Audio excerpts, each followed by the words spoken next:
Hello there, it's Andy Parks from the Washington Times. Welcome aboard. I'll be joined by Stephen Dinan, Washington Times Assistant Managing Editor, right after this. You know, as a listener to my podcast, you qualify to receive a 50% discount on an annual digital subscription to the Washington Times, and all you have to do is go to washingtontimes.com/Andy. That's washingtontimes.com/ANDY. And now, ladies and gentlemen, Assistant Managing Editor for the Washington Times, Stephen Dinan. Hello, Stephen. Hello, Andy. Well, I just saw the headline, Feds Bust Border Extortion Ring Involving Kidnapping, Rape, and Demands for Cash. What are they doing, bringing people in and then demanding even more? It's a pretty dastardly scheme.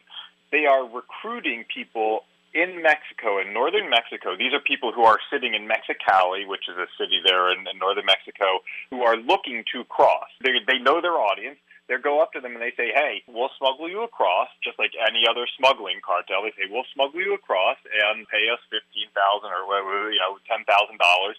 The money is exchanged.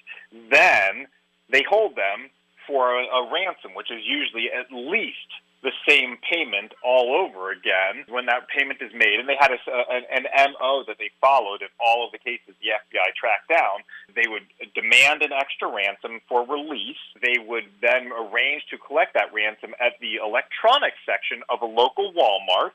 And then, after the ransom was paid, they would apparently then demand even more money and say, oh, they messed something up. They ruined our shipment of drugs. They this, and demanded extra payments beyond that. You and I have talked about some cases in the past, extortion cases here on the U.S. side, where they're smuggled in and they're held at a stash house by some stash house operator here. This is, in some ways, more dastardly. They are preying on them at the border over there, saying, hey, we got you covered, and then they're the ones actually doing the operations, the extortion, and smuggling them in to finally release them after all the money is paid. We should be clear here. These are people, these are illegal immigrants. The people who are here already, who are paying for them to be smuggled in, are living here as illegal immigrants. Oftentimes it's husbands smuggling, and two of the cases that the FBI talked about in this case, they were husbands smuggling in wives. And in one case, the husbands, the kidnappers, in this case, came back to him and said, hey, it could be another $1,500. We're not satisfied with what you paid. He told them, look, I'm out on the streets. You've taken everything I have. I'm on the streets begging right now. I have no money. And in that case, they end up releasing his wife 2 days later without it getting any more money. This is exactly the Biden surge. We have seen more cases like this. There's more extortion going on, more abuse, and more death happening at the border. And, it's obviously folks will debate how much of that blame lies at the feet of an administration that welcomed or incited this surge. But there's absolutely more bad stuff going on amid the record numbers. All right, now that takes me to your exclusive, the first of a three-part series. Border surge sends prices soaring. Smugglers can earn $200,000? This story was so eye-opening as I was reporting it. There's a woman who was arrested at a Border Patrol checkpoint near El Paso. She was finally nabbed, and when she started talking to the agents, and she told them that she had been smuggling for the past 10 months, part-time.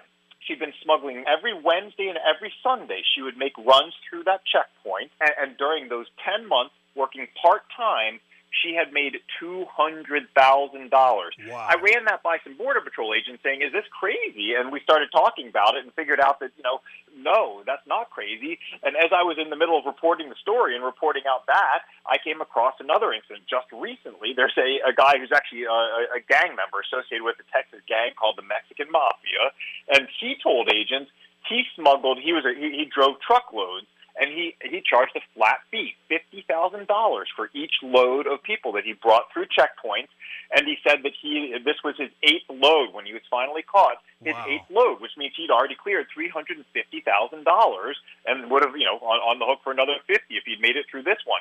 There are all sorts of stories I came across of people making $10,000, $15,000, $25,000, $40,000 for truckloads. And then, the woman, the $200,000 woman, she was driving smaller loads. She was driving 10, maybe 8 people in her vehicle and helping them get around a checkpoint. She did it, twice a week and made That $200,000, more money than the member of Congress makes, and 3 times the starting pay of a Border Patrol agent. Holy cow. Then you have a story, 5-year-old abandoned by smugglers at Gap in border wall was exploited for financial gain. This is the kind of story that just makes you sick. Yeah.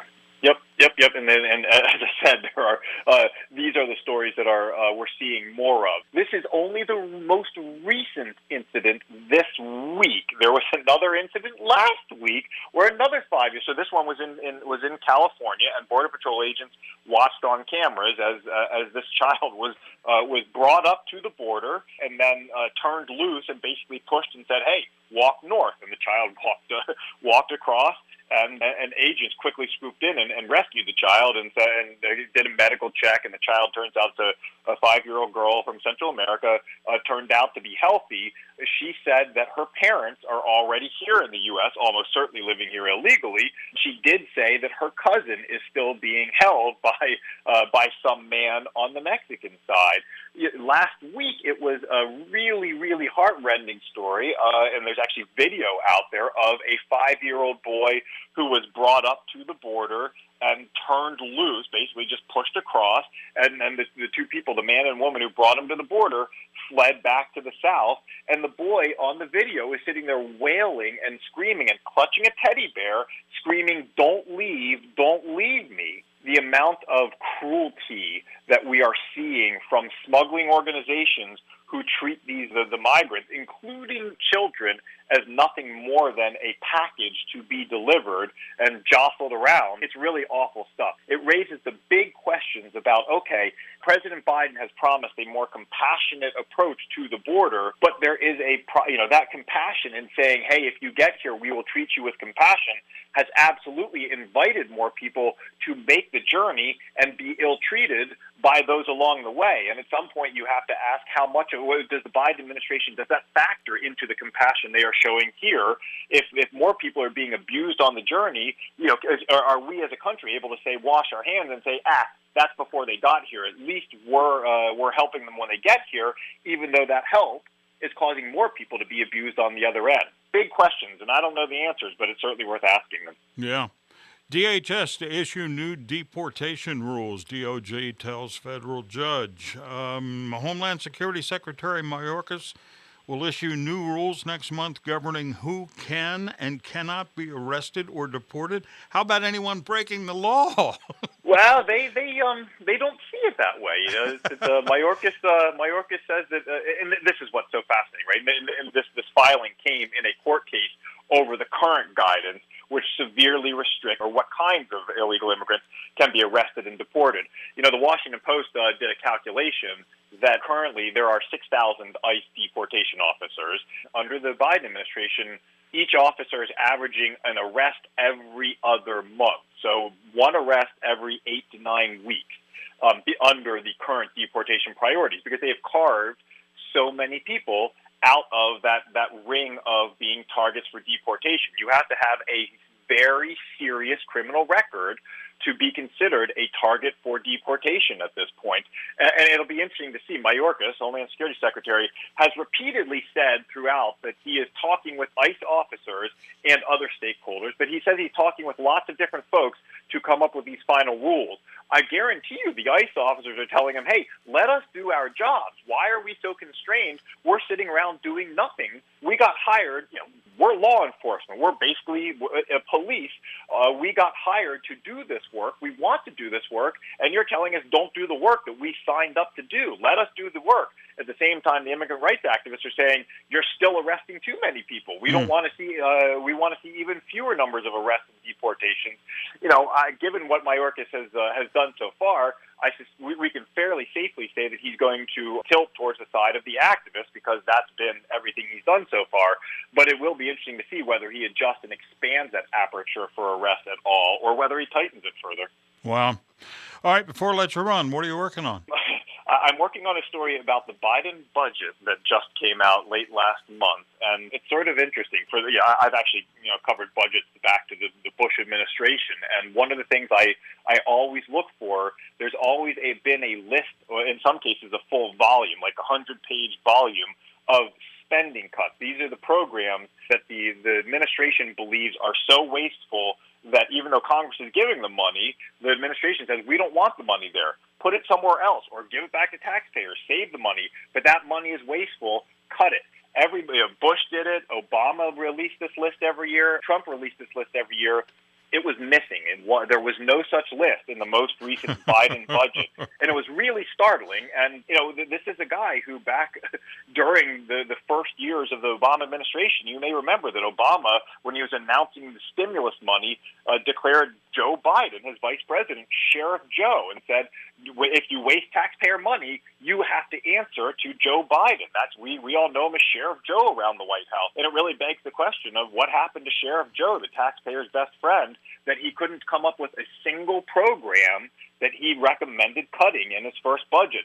There's a group, Taxpayers for Common Sense, that made an interesting observation. They went back and looked at the Agriculture Department, just to take one department, partly because the current secretary, Tom Vilsack, was also secretary in the Obama administration. And the final Obama budget had $100 million worth of cuts in the Agriculture Department that obviously Vilsack and presumably Joe Biden supported because they were part of that administration. Not a single one of them appears in this new budget. It's really striking that even cuts that they supported just 4 years ago, they aren't supporting in this budget. Folks, you can read all of Stephen Dinan's stories at WashingtonTimes.com. As always, thanks, Stephen. We'll do it again next week. My pleasure, Andy. Washington Times Assistant Managing Editor, Stephen Dinan.